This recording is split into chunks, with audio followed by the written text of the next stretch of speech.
네, 안녕하세요. 위버스 성형외과 원장 서승조입니다. 오늘은 이 팔자주름에 대해서 이야기를 해보려고 합니다. 팔자주름이랑 이 콧볼에서 이 입꼬리까지 이어지는 이 주름을 말하고, 한자 팔자처럼 생겼다 그래서 팔자주름이라고 그러고, 영어로는 네소레비알 폴드, 즉 콧볼에서 입술까지 이어지는 주름이라고 하죠. 이 주름은 이렇게 웃을 때 자연스럽게 깊어지는 정상적인 라인입니다. 이게 없는 사람들도 있어요. 갓 태어난 신생아들이나 안면 마비가 되신 분들은 표정을 지을 수 없으니까 이 팔자주름이 없으세요. 그러면 우리가 이 팔자주름에 대해서 왜 신경 쓰는지에 대해서 한번 얘기를 해볼게요. 먼저 이 팔자주름의 원인에 대해서 왜 생기는지에 대해서 얘기를 해볼게요. 우리 얼굴은 얼굴뼈 위에 근육, 지방, 피부가 이렇게 덮여져 있는 거예요. 근데 근육, 지방, 피부가 한 번에 딱 붙어져 있으면 전혀 움직이지 않겠죠? 그렇다고 그냥 덮어 씌워 놓으면 이렇게 쭉 흘러내릴 거예요. 그렇기 때문에 우리 얼굴은 이 얼굴뼈에 피부가 몇몇 유지 인대에 의존해서 붙어 있는 거예요. 현수막의 일부만 걸려 있다고 생각하면 돼요. 그 다음에 두 번째로는 얼굴 근육은 여기 뼈에서부터 이 피부까지 연결되어 있어요. 그래서 내가 웃을 때 여기를 기점으로 피부가 이렇게 올라가죠. 입꼬리가 이렇게 올라가죠. 눈을 감을 때 이렇게 감기고요. 그런 식으로 인대와 근육이 적절하게 피부와 뼈를 연결해주고 있는 거예요. 그럼 그 연결 부위가 있으면은 그 연결 부위 위쪽으로 이 지방이 있을 거고요. 이 지방은 연결 부위를 넘어가서 떨어지지 않을 거예요. 그렇기 때문에 여기에 근육이 단단하게 붙어 있단 말이에요. 피부까지. 그럼 여기에 있는 피부 위에 있는 근육, 지방들은 웃으면 여기 이 아래로 못 내려오고 처질 수밖에 없고, 여기는 올라가면서 더 웃을 때 깊어지게 되는 거죠. 그럼 왜 우리는 팔자주름을 신경 쓰게 되는 걸까요? 팔자주름은 나이가 들어가면서 점점 심해지기 때문에 우리는 거기에 신경을 쓰는 거예요. 우리 대부분은 밝고 어린 동안의 얼굴을 원해요. 근데 팔자주름이 깊어지면은 나이 들어 보이고 피곤해 보인다는 느낌을 받기 때문이죠. 팔자주름은 나이가 들어가면서 심해 보인다고 했는데 본인 나이에 비해서 팔자주름이 심해서 더 나이가 들어 보이고 노안처럼 보이는 사람들이 있어요. 많이 웃는 사람, 많이 웃으면서 점점 여기가 들어가 보이고 주름이 깊어지는 사람들이 있어요. 그건 사실은 전 노안이라고 생각하진 않아요. 얼굴이 밝아 보이죠. 팔자주름이 있지만 많이 웃기 때문에 훨씬 더 밝아 보이는 사람이고요. 나머지 세 가지 종류를 말씀드릴게요. 첫 번째로는 얼굴에 살이 많은 사람. 얼굴에 살이 많으면 여기는 인대들이 붙어 있고 근육이 붙어 있는데 살들이 여기 다 쌓여버리니까 팔자가 더 깊어 보일 수밖에 없어요.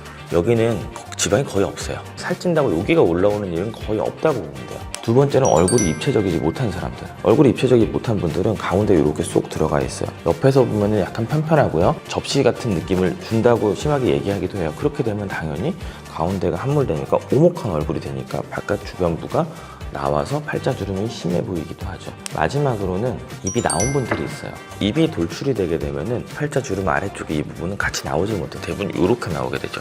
그러면은 여기가 이렇게 들어가 보일 수가 있어요. 그래서 여기 살이 없더라도 입이 나와 보이면 팔자주름이 좀 더 심해 보인다는 느낌을 받게 돼요. 이거는 사실 엄밀히 말하면 진짜 팔자주름은 아니에요. 그러면 이렇게 원인에 따라서 팔자주름 해결 방법은 달라져야 돼요. 사실 가장 쉬운 방법은 여러분들도 잘 알고 있을 거예요. 운동하고 다이어트 하는 거예요. 무리해서 다이어트를 하게 되면 이게 피부가 축 처진다는 느낌이 있지만, 적절한 운동과 건강한 다이어트는 얼굴을 좀 타이트하게 만들어주고, 그러면서 불필요한 지방들이 없어져서 팔자주름이 훨씬 더 없어 보이게 되죠. 두 번째로는 아까도 말씀드렸듯이 가장 쉽게 생각하는 방법이 여기다 채우는 거, 당기는 거예요. 여기 채우는 거를 우리가 팔자 필러, 지방 이식일 수도 있고요. 아니면 귀족 부용물일 수 있어요. 근데 필러, 지방 이식과 귀족 부용물은 조금은 달라요. 귀족 부용물이라고 하는 거는 뼈 위에다가 얹어 놓는 거기 때문에 밑에서 올려주게 돼요. 이게 효과적인 분들은 사실은 그렇게 많지 않아요. 그래도 분명히 효과 있는 케이스들은 있어요. 이거는 성형외과 가서 상담 받아보시는 게 좋을 것 같고요. 팔자 필러, 이렇게 처지는 걸 해결하는 건 아니지만 꺼져 있는 부분을 채워주면서 팔자주름이 없어 보이게 하죠. 단 팔자 필러를 넣을 때는 잘 넣어야 돼요. 팔자는 여기가 꺼져서도 있긴 하지만 이 층층이 잘 넣어줘야지, 뼈 위에만 넣는다든지 피부 밑에만 넣는다든지 이렇게 넣었을 경우에는 오히려 팔자 필러가 이동을 하면서 모양이 이상해진다거나 거의 효과가 없는 경우도 있어요. 지방 이식은 팔자 필러랑 똑같은 원리라고 보면 채우는 거니까요. 그 다음에 리프팅도 이렇게 당기면은 우리가 다 올라간다고 생각하지만 또 그렇지는 않아요. 어린 분들의 팔자와 나이가 든 분들의 팔자는 또 달라요. 어린 분들의 팔자는 타이트하기 때문에 안쪽에 지방이 좀 처진다는 느낌이고, 나이가 드신 분들의 팔자는 오히려 지방은 감소하면서 피부만 처지는 경우들이 더 많아요. 이 당기는 거는 실리프팅도 있고 안면거상도 있어요. 나이에 따라서 증상에 따라서 해야 되는 수술이 좀 다를 수 있겠죠. 그 부분에 대해서는 따로 시간을 내서 말씀을 드려보도록 하겠습니다. 마지막 방법으로는 얼굴을 좀 입체적으로 보이게 하는 거예요. 아까도 말씀드렸다시피 팔자주름이 심한 분들을 보면 얼굴이 좀 눌려 보이는 분들이 좀 많이 있어요. 그런 분들 같은 경우 얼굴이 입체적으로 보이게 만듦으로써 팔자주름을 덜 보이게 할 수가 있어요. 여러분은 집에 면봉이 있으시다면 면봉을 가지고 콧구멍에 넣고 이렇게 쓱 당겨보세요. 여기가 이렇게 올라와요. 그렇게 당겼을 때 팔자주름이 많이 개선돼 보이는 분들이 계세요. 실제로 여기가 처진 게 별로 없는 분들이죠. 그런 분들 같은 경우에는 얼굴을 좀 더 입체적으로 만듦으로써 팔자주름을 없어 보이게 할 수 있는 거죠.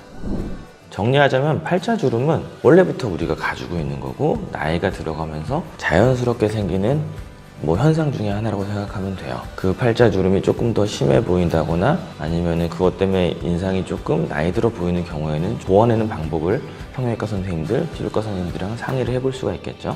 이 팔자주름에 대해서 더 궁금한 것이 있다면은 유튜브 댓글란에 댓글 남겨주시고 상담을 오신다면은 저희가 친절하게 상담해 드리도록 하겠습니다. 지금까지 영상 시청해 주셔서 감사드리고요. 저는 위버스 성형외과 원장 서승조였습니다. 감사합니다.